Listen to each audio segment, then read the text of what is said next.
अस्सलाम वालेकुम नाजरीन, इस एपिसोड के शुरू में आप देखेंगे इदरकाई कबीले के शफाखाने में हाइमा खातून इलबिलगाय को पानी देती है। उसकी हालत पहले से बेहतर होती है। इलबिलगाय हाइमा खातून से पूछती है सेरमा का क्या हुआ है। तो हाइमा खातून कहती है सेरमा मर गई है, सिपाहियों ने उसे तुम्हारे भाई के साथ दफन कर दिया है। तो इलबिलगाय कहती है एक हमारे कबीले को नुकसान पहुंचाता था और दूसरी मेरी जान लेना चाहती थी, लेकिन फिर भी वो दोनों मेरे भाई थे। अब मैं अकेली रह गई हूँ। तो हाइमा खातून कहती है अब से तुम्हारा खानदान और दोस्त सब यहाँ होंगे। अब से तुम हमारी बेटी हो और मैं तुम्हारी माँ हूँ। इधर जंगल में अर्तुगरुल साहब मुसलसल तवील सफ़र करने के बाद आखिरकार अनातोलिया के जंगल में पहुँच जाते हैं, जहाँ पर वो मुँह हाथ धोते हैं। इतने में गुंगत शातूत तोड़कर लाता है, जो सब खाकर खुश होते हैं। आप अपनी ज़बान में बताएं इन्हें क्या कहते हैं। हमारी ज़बान में तूत। फिर अर्तुगरुल साहब कहते हैं सिपाहियों अब हमने अपने कबीले के लिए रवाना होना है। ये सुनकर गुंदूस कहता है बाबा हमने बरके खान के साथ जंग का मायदा किया है, लेकिन आपने एक ज़ाती वादा भी किया है जो आपने कबीले जाकर पूरा करना है। फिर वो कहता है एक तरफ बड़ी जंग है और दूसरी तरफ शादी की तकरीब, दोनों काम एक ही वक्त में कैसे होंगे। अर्तुगरुल साहब कहते हैं बेटा हम ना तो अपने दावे से पीछे हटेंगे और ना ही वादों से। हर चीज़ का एक वक्त होता है। ये जंग हमारी मजबूरी नहीं बल्कि शौक है। पहले कबीले जाते हैं फिर देखते हैं क्या करना है। इदरकाई कबीले में हफ्सा और इलबिलगाय आपस में बातें कर रही होती हैं। उसी दौरान उस्मान शिकार किया हुआ परिंदा ले आता है और इलबिलगाय खातून को कहता है ये मैं आपके लिए लाया हूँ। तो इलबिलगाय कहती है तुमने मेरे लिए खुद को क्यों मुश्किल में डाला, इतनी ज़्यादा परेशानी में पड़ने की क्या ज़रूरत थी। तो उस्मान कहता है जब मैं ज़ख्मी था तो शोरबा पीते हुए मैंने आपसे वादा किया था कि मैं एक दिन आपके लिए शिकार लाऊंगा। इतने में ढोल बजने की आवाज़ आती है। यह सुनकर सब हैरान हो जाते हैं। फिर वो सब बाहर आ जाते हैं। कबीले के बाहर लोगों का हजूम होता है। इतने में अर्तुगरुल साहब अपने सिपाहियों के साथ आ जाते हैं। उन्हें देखकर सब खुश हो जाते हैं। इलबिलगाय भी मुस्कुरा रही होती है। सब लोग उनका इस्तकबाल करते हैं और उनके नारे लगाना शुरू कर देते हैं। इतने में हकीम आर्तुग साहब तुर्गत भी दूसरे सिपाहियों के साथ वहां आ जाते हैं। फिर जैसे ही अर्तुगरुल साहब घोड़े से उतरते हैं सब अपने प्यारों से गले मिलते हैं। एक अच्छा माहौल बना होता है। आखिर में सब अपने अपने हैमों में चले जाते हैं। अर्तुगरुल साहब भी अपनी नशिस्त पर बैठ जाते हैं। अर्तुगरुल साहब कहते हैं सलजान खातून और गुंदुक्तू भाई कहाँ हैं। तुर्गत कहता है हमने गुंदुक्तू साहब के साथ मिलकर सोना महफूज कर लिया है और गुंदुक्तू भाई के कबीले से खबर आई थी, वो वापस चले गए हैं। हाइमा खातून कहती है वो अपने बेटे को तलाश करने गए हैं, जल्द वो उसे तलाश कर लेंगे, अभी तक उसकी कोई खबर नहीं है। अर्तुगरुल साहब कहते हैं इससे पता चलता है कि उनके कबीले पर मुश्किल हालात हैं, बेहतर यही होगा कि गुंदुक्तू भाई कबीले को संभालें। फिर वो कहते हैं दुंदार वहाँ खुश होगा और उसने शादी भी कर ली है। फिर अर्तुगरुल साहब इलबिलगाय खातून से उसके कबीले के बारे में पूछते हैं। इलबिलगाय सारी बातें बता देती है कि किस तरह मंगोलों ने उसके कबीले पर हमला किया और अपनी मर्जी का सरदार मुंतखब किया। सेरमा ने मुझे मारने की कोशिश की लेकिन वो खुद मारी गई। अर्तुगरुल साहब कहते हैं अल्लाह आपको सलामत रखे, हम आपकी बहादुरी और जुर्रत को सलाम पेश करते हैं। सब लोगों ने देखा कि उमरल कबीले में गद्दारों को सजा मिली है, मुसलमानों को हराना नामुमकिन है। अब वादा पूरा करने का वक्त आ गया है, इसके बाद मैं अपनी मुहिम पर जाऊंगा। फिर वो कहते हैं अम्मी जान आप शादी की तैयारियां करें।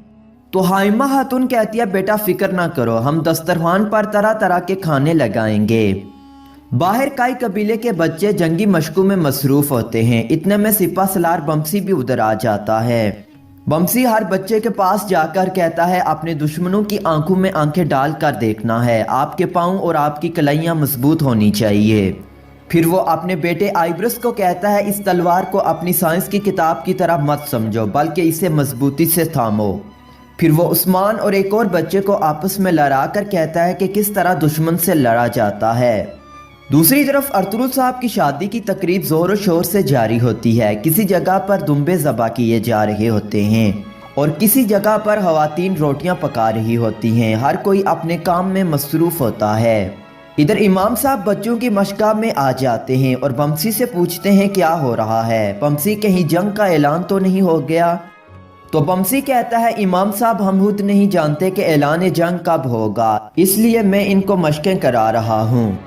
تو عثمان کہتا ہے جلد ہی ایک نئے سفر کا آغاز ہو جائے گا، ہم مشقیں کر رہے ہیں تاکہ ہم بھی اپنے دشمنوں کا مقابلہ کر سکیں۔ امام صاحب کہتے ہیں مشق صرف تلوار سے نہیں ہوتی بلکہ اپنے دل اور دماغ کو بھی سکھانا ہوتا ہے، کیونکہ جنگ دل اور دماغ سے شروع ہوتی ہے۔ عثمان کہتا ہے ہم تلوار چلاتے ہیں تاکہ ہماری کلائیاں مضبوط ہو سکیں، ہمیں اپنے دماغ کو مضبوط کرنے کے لیے کیا کرنا ہوگا؟ تو امام صاحب کہتے ہیں آپ کو اپنے مقصد بڑے رکھنے چاہیے تاکہ آپ کا دل بڑا ہو سکے۔ جب تمہارے خواب بڑے ہوں گے تو تم ان کو پورا کرنے کے لیے اور محنت کرو گے۔ آپ کے خواب 1000 سال تک حکومت کریں گے۔ اپنی زندگی کا مقصد بناؤ جو آپ کی آنکھوں میں نظر آئے۔ پھر وہ کہتے ہیں کیا آپ قسطنطنیہ کو جانتے ہیں؟ تو آئبرس کہتا ہے وہ بازنطینی شہر ہے، بہت عظیم الشان شہر ہے، ان کا قلعہ بہت مضبوط ہے، اسے کوئی فتح نہیں کر سکا۔ تو امام صاحب کہتے ہیں ہمارے نبی صلی اللہ علیہ وسلم نے فرمایا یقیناً تم لوگ قسطنطنیہ فتح کرو گے۔ پھر وہ انہیں کہتے ہیں کہ وہ کتنی عظیم الشان فوج ہوگی، اس فوج کا قائد کتنا عظیم الشان ہوگا جو قسطنطنیہ کو فتح کرے گا۔ تم لوگ ایک ایسے درخت کا بیج لگاؤ گے جو آنے والے ہزاروں سال تک پھل دے گا۔ تو عثمان کہتا ہے اللہ ہمیں وہ عظیم اور عالیشان مقصد حاصل کرنے کی توفیق دے۔ کافی دیر تک ان کی باتیں جاری رہتی ہیں۔ ادھر اندر حائمہ خاتون سلیمان شاہ کی ٹوپی اٹھائے بیٹھی ہوتی ہے، اتنے میں حفصہ آ جاتی ہے۔ حفصہ ان سے یوں اداس ہونے کی وجہ پوچھتی ہے۔ تو حائمہ خاتون کہتی ہے بیٹی میں پریشان نہیں ہوں، میں فخر محسوس کر رہی ہوں کہ میری زندگی اس قبیلے کی خدمت میں گزری۔ اس قبیلے میں بہت سی خوشی اور غمی میں نے دیکھی، کچھ دنوں کے لیے ہم بکھر جاتے ہیں اور پھر اکٹھے ہو کر اٹھ جاتے ہیں۔ تو حفصہ کہتی ہے امی جان آپ بہت مشکل حالات سے گزری، آپ نے بہت غم برداشت کیے لیکن آپ ہمیشہ پتھر دل رہی۔ تو حائمہ خاتون کہتی ہے ایک خاتون ہونا روزمرہ کا کام کرنا نہیں بلکہ اس کا مطلب ہے نظام کو قائم رکھنا۔ ایک خاتون گھر کی بنیاد ہوتی ہے، اگر وہ گر جائے تو پورا گھر گر جاتا ہے۔ سردار قبیلے کی حفاظت کرتا ہے اور خاتون اسے قائم رکھتی ہے۔ پھر وہ کہتی ہے تم نے میری باتیں سنی، تمہاری بیٹی جب تم سے سنے گی تو وہ بھی یاد رکھے گی۔ باہر ارطغرل صاحب حکیم صاحب اور ترگت کے ہمراہ ٹہل رہے ہوتے ہیں تو ترگت کہتا ہے آپ کی خوشخبری نے شادی کی تیاریاں شروع کر دی ہیں۔ ارطغرل صاحب کہتے ہیں یہ سب امن کی علامت ہے جو لڑی ہوئی لڑائیوں سے ملی ہے، ہمارا قبیلہ آج ایک بڑا قبیلہ بن چکا ہے۔ باتوں باتوں میں وہ ایک جگہ پہنچ جاتے ہیں جہاں پر عثمان تلوار بنانے میں لگا ہوتا ہے۔ ارطغرل صاحب اس کے پاس آ کر کہتے ہیں بیٹا لوہے کو گرم کرنے کے لیے صرف کوئلہ کافی نہیں ہوتا، اسے جلانے کے لیے ہوا بھی چاہیے ہوتی ہے۔ پھر وہ عثمان کو کہتے ہیں تمہارا گھوڑا، تلوار اور تیر کمان سب سے اہم چیزیں ہیں، ان کی بدولت ہم پوری دنیا میں مشہور ہو سکتے ہیں۔ ہم شروع سے ان تینوں کاموں میں ماہر رہے ہیں۔ لوہے کو اپنی طرح سمجھو، جب یہ جلتا ہے تو گرم ہو جاتا ہے، جب تم لوہے کو ضرب لگاتے ہو تو یہ تیز ہو جاتا ہے۔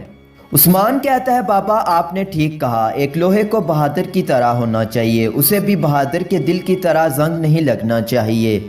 ارطغرل صاحب کہتے ہیں یقیناً قابل قبول وہی ہے جو زنگ سے پاک ہو۔ پھر وہ کہتے ہیں چلو اپنا ہتھوڑا اٹھاؤ اور اس تلوار پر ضرب لگاؤ۔ پھر دونوں حق کے اللہ سچے اللہ کا ورد کرتے ہوئے تلوار پر ضربے لگانا شروع کر دیتے ہیں۔ ناظرین یہاں پر یہ ایپیسوڈ ختم ہو جاتی ہے۔ اگر آپ کو ہماری ویڈیو اچھی لگی تو ویڈیو کو لائک کر دیں، چینل کو سبسکرائب اور کمنٹ باکس میں اپنی رائے